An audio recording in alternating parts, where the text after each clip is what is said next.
Wells, he had Bundini Brown, but all of those guys knew I'm going to play my position. I'm going to play my position because you know what? I'm not Angelo Dundee, but listen. You can't mention Muhammad Ali's name without mentioning Bundini Brown. Bundini Brown was incremental in Ali's success, right? Even to the persona of a Muhammad Ali, he was incremental in that. You young kids go Google who Bundini Brown was. He's a guy that taught Muhammad Ali how to be hip and street, right? So, but Carl Froch, I get it why he feels that way. Because if I sit down and think about it, I'm not talking people's business, but Robert McCracken has earned more money training Anthony Joshua than what Carl Froch earned in his career. And Carl Froch is a three-time world champion. Work that one out. Carl Froch is the one that sold at 80,000 in Wembley versus him and George Groves a decade ago, right? So all of those kind of things is like you can be riled by it. It's human nature to be riled by these things. But what I didn't like is like if you DM me and we're going back and forth, that's not public. You know what I mean? That's not public because it's called a direct message. Yeah. So if I send a direct, I'm not directly sending it to the rest of the world. Yeah. I'm directly sending it to you, Sean. So on those kind of things, I didn't like that. But Carl Froch is very clever because he knows I can do this kind of thing. It's going to keep me relevant. And I can also play the lines because a lot of people ain't too sure about Anthony Joshua anymore. A lot of people are like, ooh, this Anthony Joshua and a lot of people turned on Anthony Joshua. A lot of people turned on him when he was at the Black Lives Matter march, right? A lot of people turned on him. You can't say he never because you did, right? And he didn't even say anything wrong, right? So, like I said, on many things, it's down to interpretation. What happens at ringside? Carl Froch is there, and Joshua's looking across to him and saying, "You've been talking about me." No, nothing is going to happen at all. Do you know why?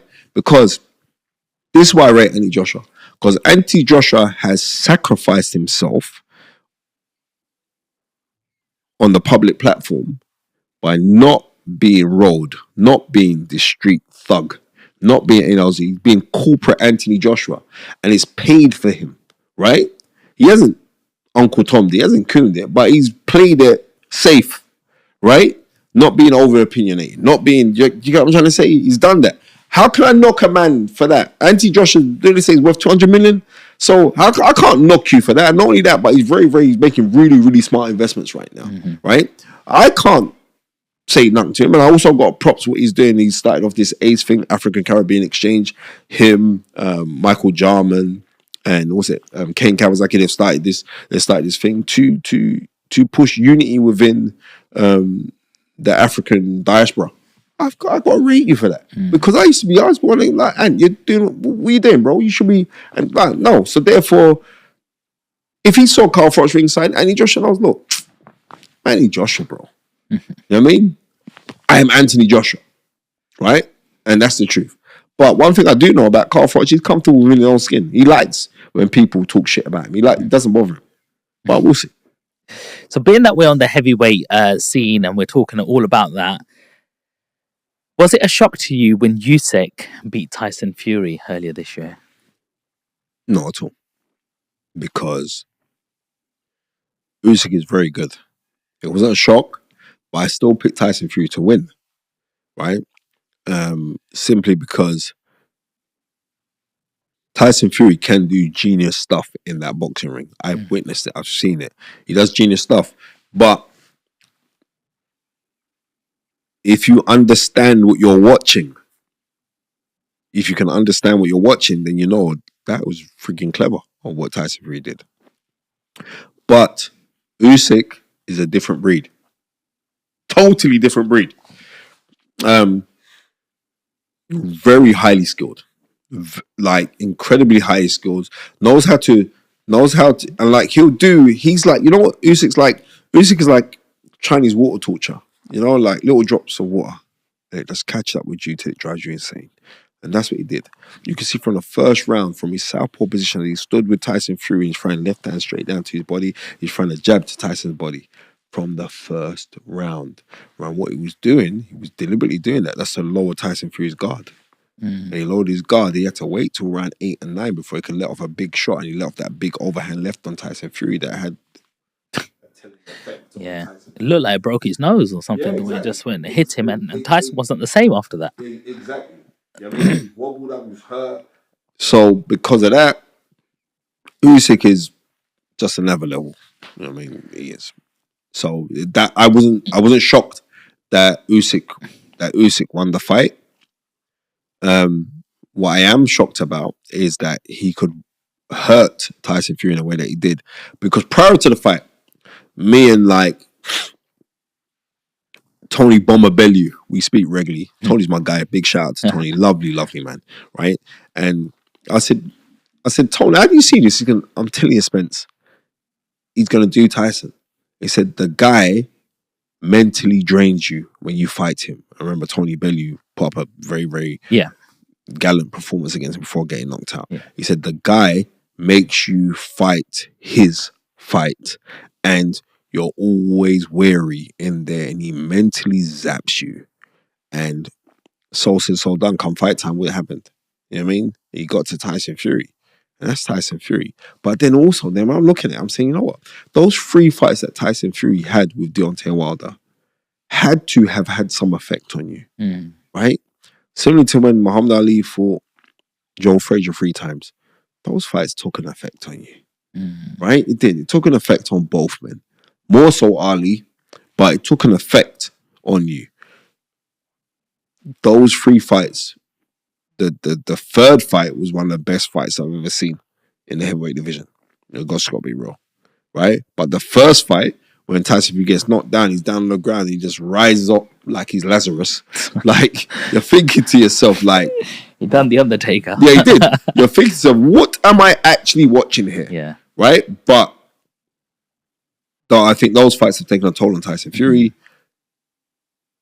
And Usyk took advantage of the fact that those fights have taken the toll because he's technically sound and he's a very, very confident man. And he came out victorious. The way I've sort of also looked at it is Usyk seems like a man of discipline. It looks like he lives that life in and out of the ring. He's always training hard. He's went to the army. He doesn't look like, he's abusing his body, where I feel when Tyson's out of camp, he doesn't sometimes live that lifestyle, what you see in the media. Listen, people are talking about the recent video. That's what you're talking about, where you see him drunk out of the... When he's drunk on the street, yeah? That's one of them, but sometimes you do see him out of shape as well. He does balloon up a little bit. Yeah, but it's not like... Tyson Fury, if you look at Tyson Fury has never had a body beautiful. He's never been, oh my goodness gracious, look at Tyson and all right. And remember, it's the nature that people seem to forget. Like, and I know you love your boxing, so you say Terence Crawford's one of the best fighters in the world, right? Yeah. You're like, he's fantastic, right? Top 3, easily, right? Tyson Fury, when he was in his hiatus, right? Or when he's saying the drinking, the drugs, and like the manic depression and being bipolar and everything else, and he decided to make a comeback. When Tyson Fury decided to make his comeback, he lost Terence Crawford in body weight. Let that sink in. He lost Terence Crawford in body weight to come back and fight. And then he fought 2 men that you wouldn't even hire for sparring. And then he fights Deontay Wilder, and he beat Deontay Wilder, but they called it a draw.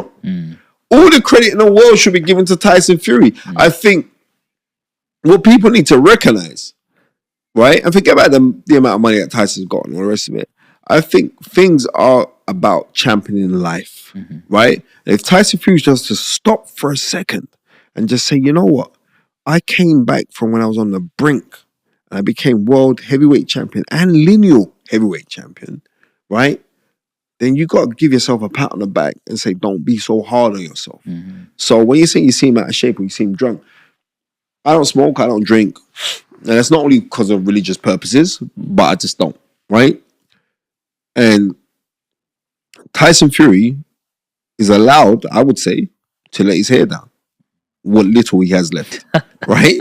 I would say that Tyson Fury, we shouldn't be looking at Tyson, oh my goodness gracious, he was out and he was drunk and blah, blah.